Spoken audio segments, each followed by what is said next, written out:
Bienvenidos a No se trata de mí, el podcast donde contamos nuestras historias solo para darnos cuenta que no somos los protagonistas de ellas.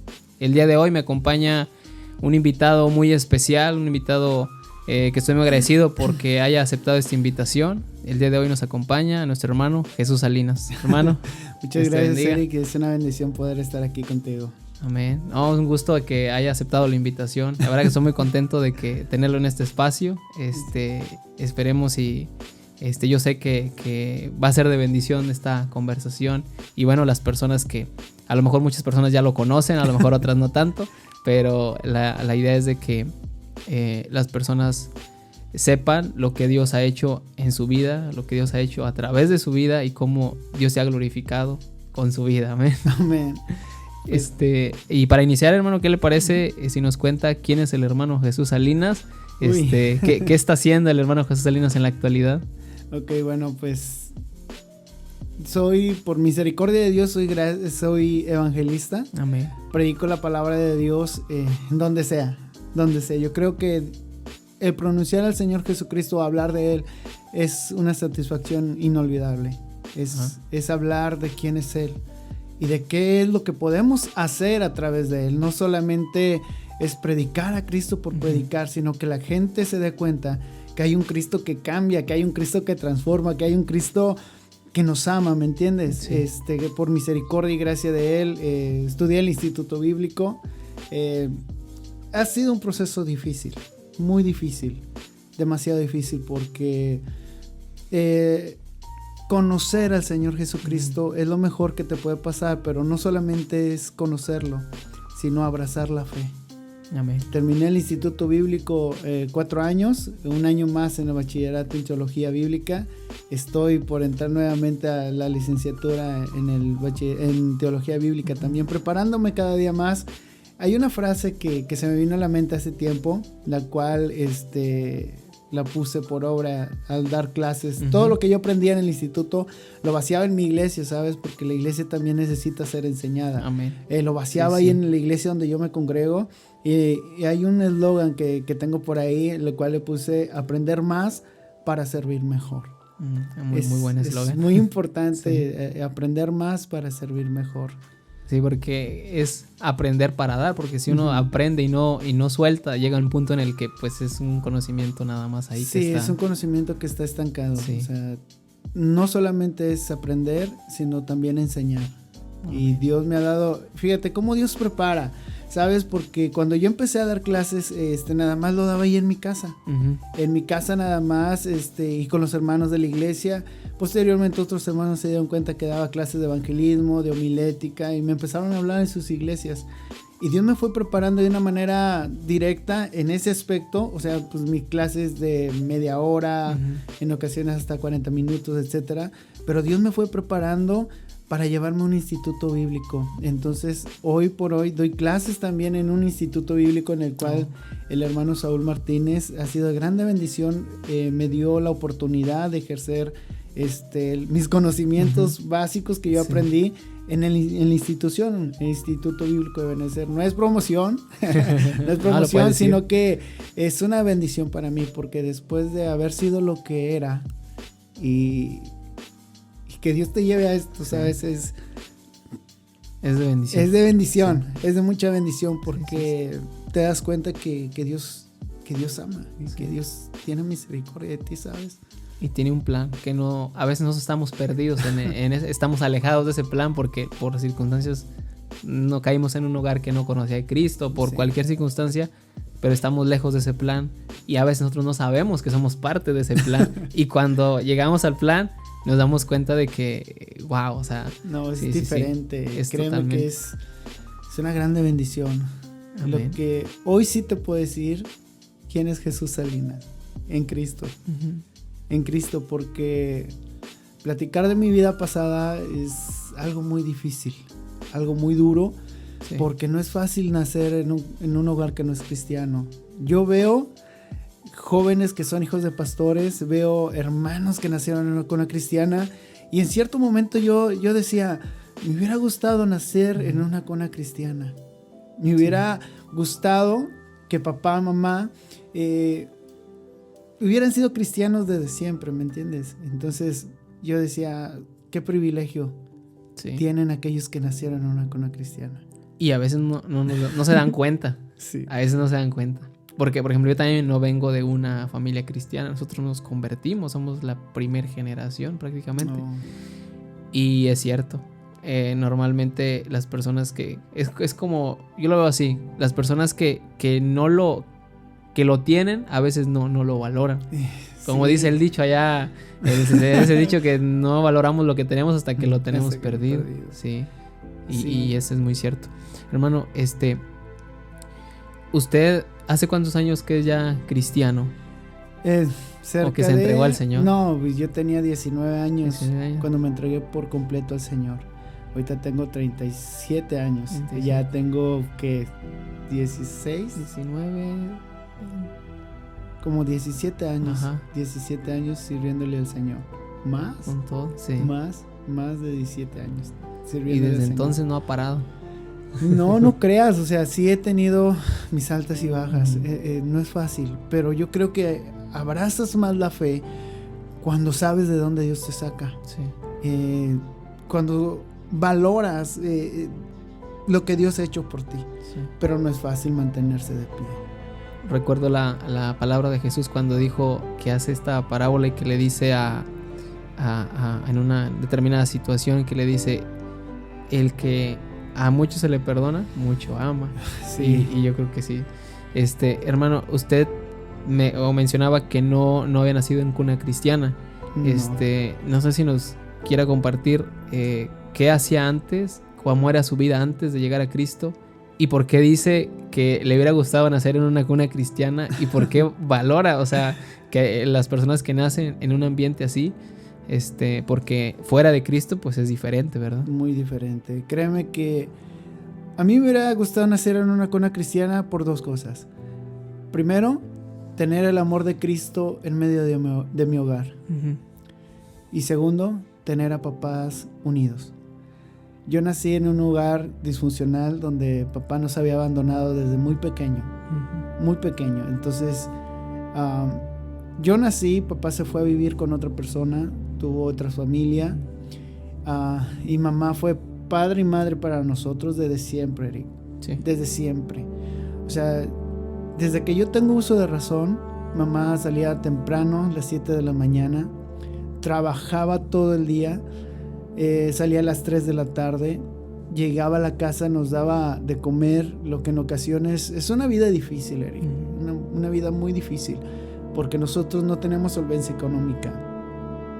Siempre hemos sido de este tipo de personas de un nivel socioeconómico bajo, pero ahora somos ricos en fe y eso es lo que nos mantiene de pie. Pero te digo, yo veía que mamá llegaba y después de que llegaba nos daba de comer y se iba a lavar a ajeno, porque no alcanzaba, éramos 8 de familia, no alcanzaba. Entonces, y por la tarde mamá recibía gente, en la tarde, noche, de 6 a 9 o 10 de la noche ella recibía gente porque mi madre era curandera. Todos nosotros éramos adoradores de la muerte. ¿Por qué? Porque ya sabes, cuando hay una raíz generacional, sí, que te inculcan algo, que te enseñan algo, eso venía desde la suegra de mi madre, lo de mi abuela, etcétera, venía esa cadena. Sí. Entonces mamá adopta eso porque supuestamente hay dones que tienes, entonces que lo tienes que ejercer y que infinidad de cosas. Cuando mamá ella recibía gente, yo le ayudaba en ocasiones a repartir boletos porque eran turnos que yo le daba a ella. Entonces yo crecí tan apegado a ella que ella me empezó a enseñar todo lo que ella hacía, cómo veían el agua, como tantas cosas, muchas cosas, demasiadas. Sí. Y yo veía que la gente le dejaba dinero, ¿sí?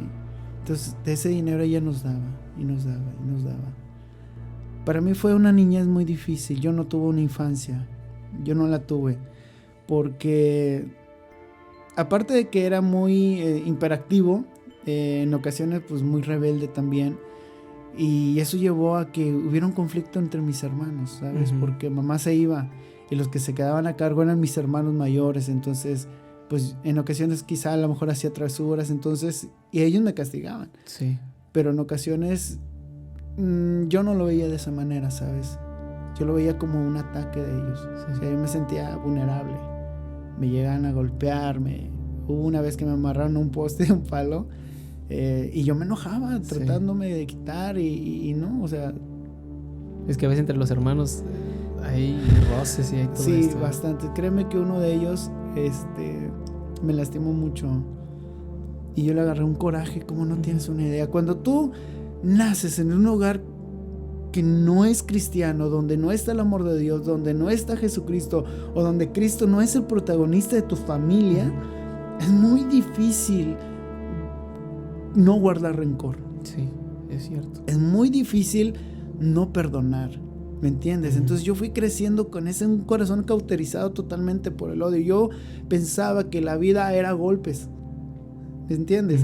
Yo pensé que la vida era así, de maltratos, de golpes, de gritos, y yo empecé a adoptar ese modelo. O sea, yo lo absorbí, yo dije, bueno, así es la vida. Yo tengo que defenderme de alguna forma, de alguna manera, tengo que defenderme. Trataba de ponerme a golpes con mis hermanos, era imposible. O sea, era más pequeño. Era más pequeño y ellos mucho más grandes. Hubo una ocasión que mi hermano más grande, él me golpeó, me pateó en el suelo. Y yo veía que él amaba a su esposo porque él ya estaba casado y vivía con nosotros. Era una casa para todos, me explico. Y yo le decía, entre él más me golpeaba, yo le decía, cuando yo esté grande yo te voy a matar. Te voy a quitar a tu esposa y te voy a matar. O sea, un niño de 8 años con esa mentalidad. Ya con un rencor sembrado ahí en el corazón. Horrible. Sí. Hay veces que platico muy poco esto, Eric. Pero yo sé que va a ser de bendición para personas que lo van a escuchar. Muy pocos, de hecho, muy poca de mi propia familia lo sabe. Es algo que yo lo guardo. En cierta ocasión no había nadie en la casa. Mi hermano me llevó a la casa de un amigo de él. Evito nombres. Y me dejó ahí. Entonces él se fue y yo me quedé con el amigo supuestamente viendo la televisión. Y de repente él le cambia la televisión y empieza a ver pornografía. Y en ese momento él empieza a abusar de mí. O sea, abusa sexualmente de mí. O sea, esa persona me amenazó, me dijo que si hablaba, que si decía, tú sabes. Sí, ¿no? sí. Y yo con una impotencia, una inseguridad, yo llegué a la casa sin decir nada, sin hablar con nadie. Fue algo que era ahí, que estaba quedando en mi vida, nadie lo sabía. O sea, un niño de 8, 9 años, o sea, sin un futuro prometedor. ¿Sabes? Yo empecé a tener esa vida. No había recursos en mi casa, no había nada de eso. Yo tenía ilusiones de tener una casa de material, porque mi casa no era de material. Yo tenía ilusión de tener un vehículo, de tener un carrito, o sea, para jugar. Los juguetes que yo tenía eran los que le regalaban los hijos de la patrona a mi mamá y me los traían. En ocasiones que nos servían, etcétera. Yo empecé a ver que la vida era así. Yo empecé a sentir que la vida era de esa forma. Cuando yo empiezo a crecer, mi madre me empieza a enseñar todo eso. Yo recuerdo una vez que mi madre hizo como un pentagrama, un círculo, y me mete en medio. Y me dice, te voy a entregar a los brazos de la muerte. Dice, y si las manos se te levantan a ti solas, quiere decir que ella te ha adoptado como su ahijado y nadie te va a hacer daño. Lo primero que se me vino a la mente fueron mis hermanos. Dije, ya no me van a pegar. Ya no voy a ser maltratado. Entonces yo me puse y empezó mi madre a hacer sus rezos, a ramearme con cuanta rama y a llenarme de aromas, de que infinidad de cosas. Y no lo digo porque hay cristianos que llegan a personas que son con los curanderos, ¿verdad? No generalizo, pero sí los hay, porque ahí en la casa llevaron varios personas que eran cristianas. Y ahorita te explico, la iglesia debe darse cuenta del poder que tiene Cristo. Amén. Tiene que darse cuenta de eso. Créeme que cuando mamá hizo eso y las manos se me levantaron, dije, ahora sí nadie me va a hacer daño. Al día siguiente lo busqué pleito a mi hermano, me dieron una arrastrada, me golpearon como no tienes una idea, y la muerte no hizo nada por mí. nada. Para la edad de 10, 11 años, yo me empecé a manejar. Había un tío que ya partió con el Señor, bendito Dios, se entregó a Cristo. Él me enseñó a manejar los cuchillos, me enseñó a manejar los chacos, me enseñó a golpear a una persona, a poder pegar. Posteriormente a eso me metí a boxeo, a taekwondo, pleitos en la calle. Me empecé a juntar con un grupo de jóvenes que no tenía también, o sea, no tenía un sentido de amor al prójimo, nada. Para no hacerte tan largo el cuento, a la edad de 15 años, 14 y 15 años, yo ya comandaba 60 jóvenes con mentalidad suicida. O sea, rápido podía quitarle la vida a una persona. O sea, todo lo que vivió anteriormente fue con una preparación, o fue como que lo fue llevando, orillando hasta que llegó exacto, a eso. O sea, yo ya sabía manejar un cuchillo, ya sabía disparar un arma, o sea, yo ya sabía eso. O sea, ya nadie sabía nada de esto que te voy a platicar. Hasta después que conocí a Cristo empecé a contar mi testimonio. Yo recuerdo que una vez, a la edad de 15 años, nació mi hija Fernanda. Ahí ya su mamá la abandonó, me la dejó. Antes de yo conocer a Cristo, mucho antes, mi hija iba a tener 10, 11 meses de edad y me la dejó. Imagínate, joven, pandillero, idólatra, con mentalidad suicida y ahora con una pequeña en mis brazos. Pues no. Créeme que no le esperaba nada prometedor a ella, créeme. Entonces yo tenía eso, o sea, yo quería, créeme que yo cerraba mis ojos y yo veía a la persona haciéndome daño, abusando sexualmente de mí. Cerraba mis ojos y veía a mis hermanos y veía, en especial al que me había dejado con él. Y yo dije, lo tengo que matar. Tengo que terminar con él. Sí. Tengo que acabar con él. Ese para mí era mi descanso, Eric. Con un alivio, una salida. Sí, o sea, yo decía, matarlo él ya. Sí. O sea, se acaba esto que siento. Y muchas veces tenemos ese concepto de que si me vengo, me voy a sentir intranquilo. Y no es cierto. Sí. No es verdad. No es cierto. No es verdad. O sea, sientes... la carne, el pecado te pide más y más y más. Créeme, Eric, había lugares donde había mucha droga, había lugares donde envolvían tantas cosas. Jamás me drogué. Dios es testigo que nunca cocaína, marihuana, nada, ni resistol, nada me drogué, jamás. Ni mucho menos tomé cerveza, ni cigarro, nada. Ni nada. Aunque estaba rodeado de todo eso, nunca me intoxiqué con nada de eso. ¿Sabes cuál era mi vicio? La sangre. O sea, ver la sangre. O sea, ver a una persona que si yo la golpeaba o algo que ya no se movía, pues para mí eso era la adrenalina. O sea, ¿me entiendes? No que la haya matado, sino que quedara inconsciente. Esa era mi adrenalina. O sea, ese sentido de poder, de dominio. Sí, exacto, de autoridad. Sí. Entonces yo dije, yo recuerdo que venía de mi trabajo. Yo siempre traía una mochila y dentro de la mochila traía mi navaja, traía unos chacos y traía una pistola 9 milímetros. Yo recuerdo que esa vez iba por un cargador a mi casa porque ya traía mi cargador abastecido.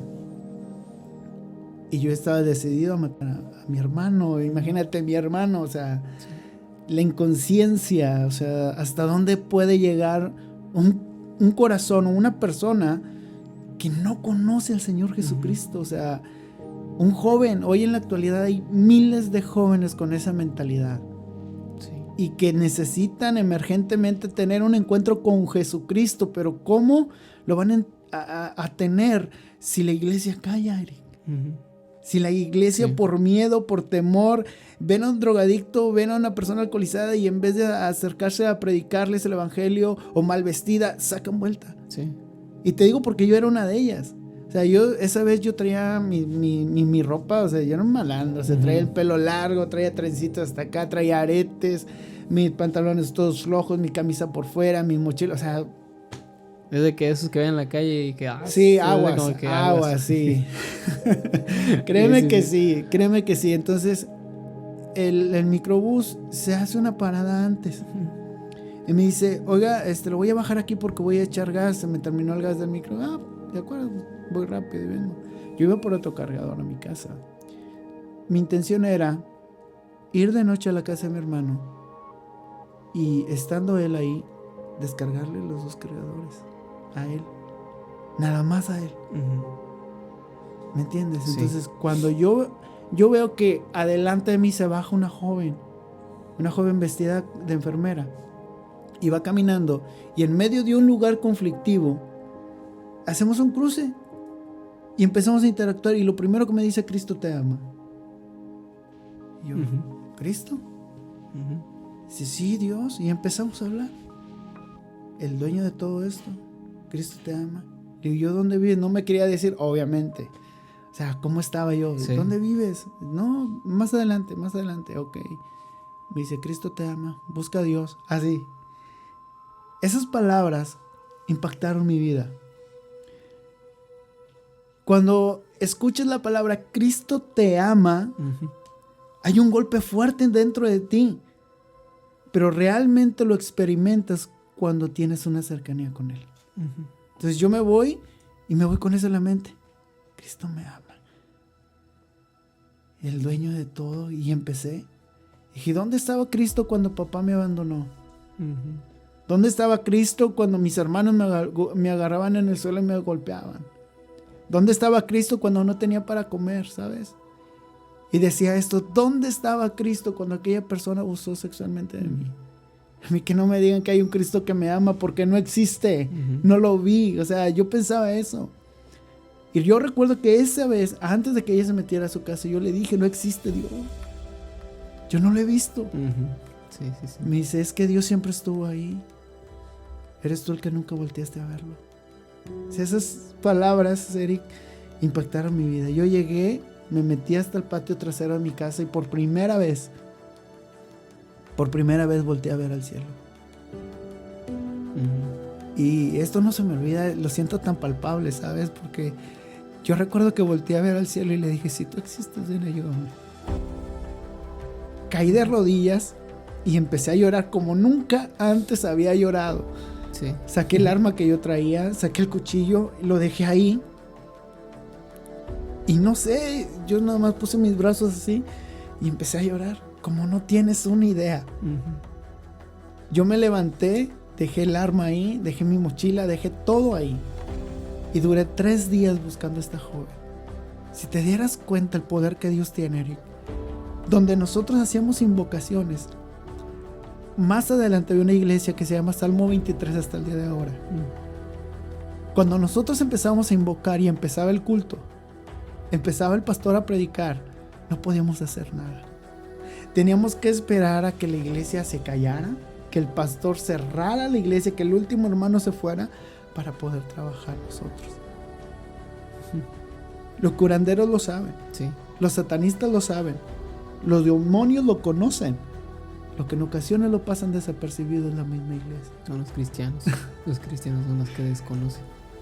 Sí. Es impresionante, porque yo recuerdo una vez que mamá recibió a una persona y le dijo: a ti te recibo, pero a la que viene contigo no, porque es evangélica.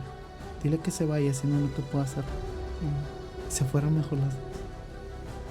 Hay un poder cuando la iglesia adora, cuando la iglesia canta. Hay algo que se abre. La presencia de Dios desciende. Aún dice la palabra del Señor que los demonios lo conocen y se doblan ante Él. La misma escritura dice: ¿qué quieres con nosotros, Jesús? Nosotros sabemos que eres el Santo de Dios. Y otro le decía al gadareno: has venido a atormentarnos antes de tiempo. O sea, la autoridad de Dios. Y nosotros lo sabíamos.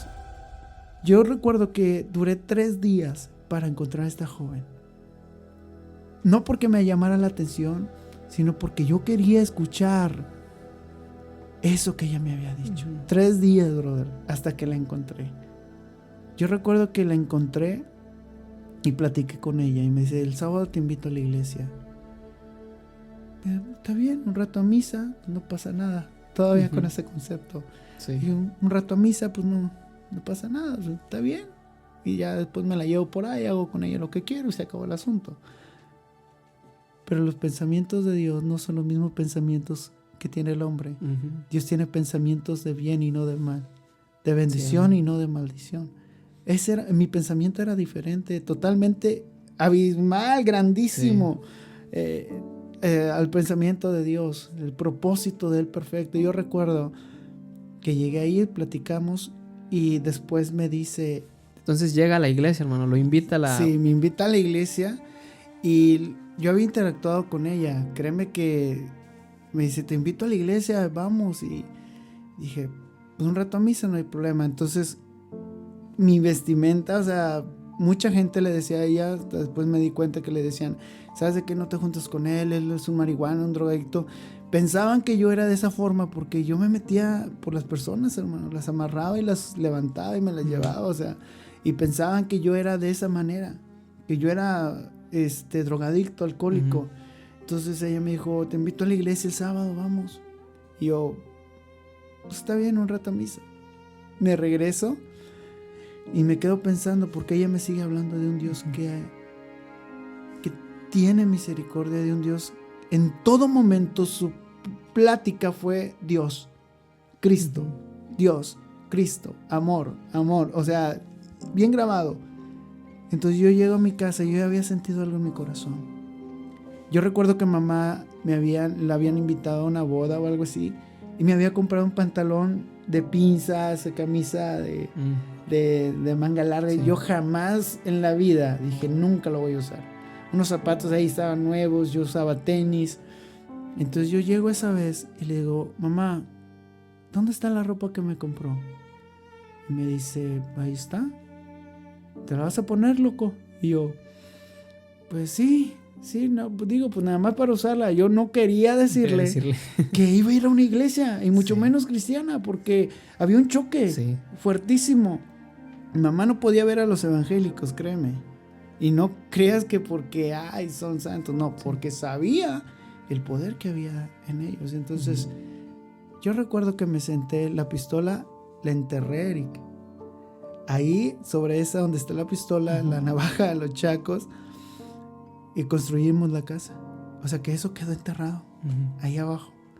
Y yo recuerdo que me vi en el espejo, me empecé a quitar todas las trenzas que traía, me quité el arete que traía y dije, me voy a cortar el pelo. Bajé a donde siempre me cortaban el pelo, me hacían las trenzas y eso. Me dice, ¿qué? ¿Ya vienes a despuntarte o qué? Le digo, no, córtamelo normal. Y la señora se me queda viendo, dice, pero normal. Y digo, sí, normal. Que me lo corta.